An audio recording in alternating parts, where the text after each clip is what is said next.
Welcome back to the channel. So in today's part of this multi-part series, I'm going to be tackling the electrical on this bike.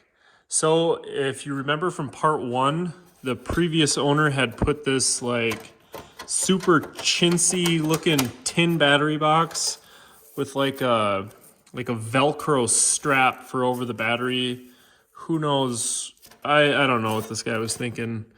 But then it has like some washers down here with like a hole drilled in it, and then it's riveted through. I mean, this thing's like, I bet you I could just pull this apart right now. Look at that. Just with my hands, you know. I mean, it's probably was like this for a while. Just with like fatigue and vibration, it's kind of, I mean, that took seconds to do. So now this junky battery box is out, and then it has some like a Velcro thing down here. I'm guessing this guy had I guess when this guy apparently the last time when he put it away, I'm sure those lithium ion batteries did not exist yet, but I'm sure he had some different sized battery or something in here from who knows when. But anyway, so we have the correct battery for this bike, as well as two new BMW battery straps. And then another thing I realized, you know, here's his, I guess, the positive connection, which is just balled up here with electric tape.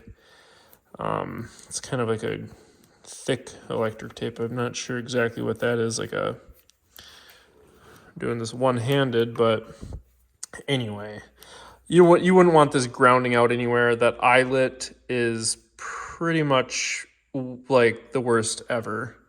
I don't know why you'd ever want that. I guess so you can put it on without actually pure laziness, so you don't have to take the connections off the battery, you know, and has this electric tape nightmare.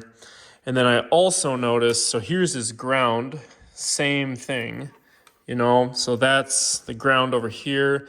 And then the ground is supposed to go down, and the ground wire is supposed to attach right here on the engine block. But I mean, for whatever reason, he has the ground wire coming up under here and then just grounding to the coil here, which is just a little M6, which I guess, you know, does ground to the frame, but the frame being painted, it's not how it's supposed to be. This is supposed to go straight to the engine block. I'm sure this worked, but it's not correct, and we're gonna fix that. So what I'm gonna do is obviously put a new battery in here, put a new positive battery cable, and also a new negative battery cable. Now, another thing I noticed is he has a butt connector that's all hacked apart, which goes to this big electric tape transition into this wire to a butt connector that is cobbled into the factory harness here. I don't know. I mean, half the time I have no clue what these guys have going on. So you just kind of have to unwind all these things and figure out for yourself.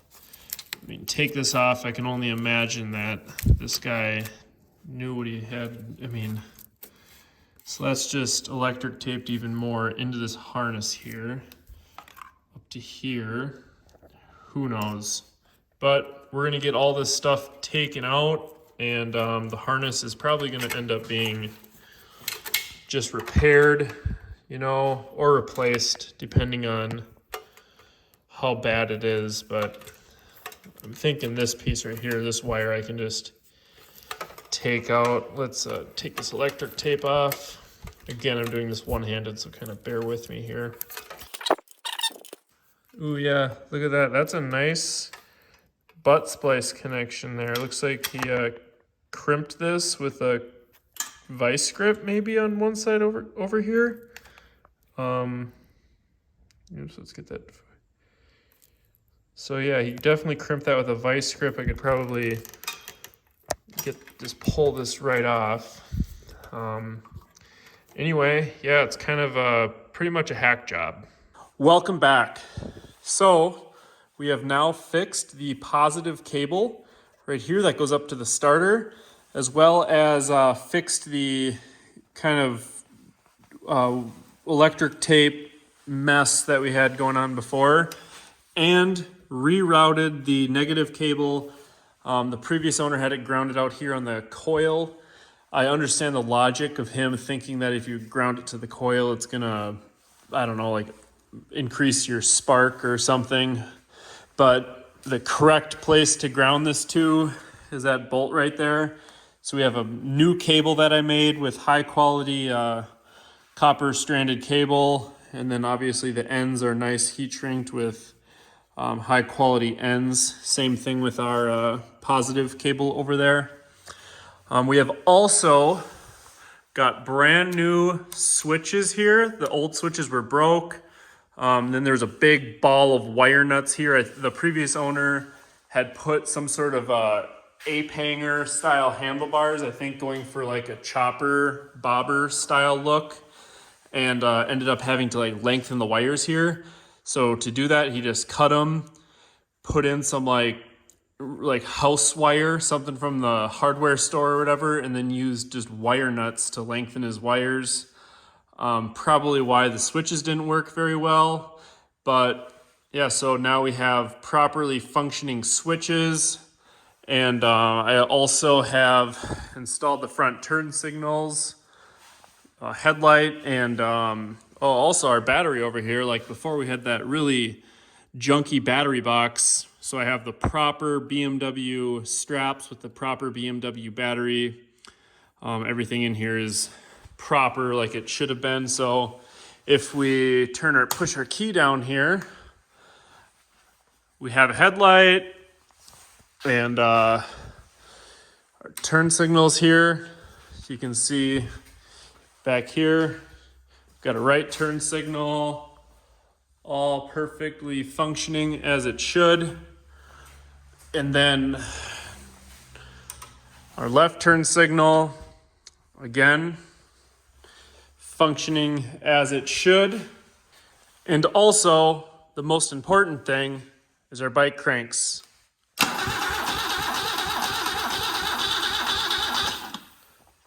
So when I push on the start button, our starter works, the bike cranks over, and I tested it. We are getting good, healthy spark. I also replaced the condenser and the points unit down here. So this bike should be real solid, and new plugs and wires. So we should be all good to go. Now that the electrical system's all gone through, I still have to, once I get it running, check the timing, make sure the timing's good, as well as verify that the charging system is working correctly. So, but before I can do that, the bike obviously has to be up and running. But just an update, you know, the whole wiring system's now functioning and routed and everything as it should. So stay tuned, and in the next video, this thing will probably be starting.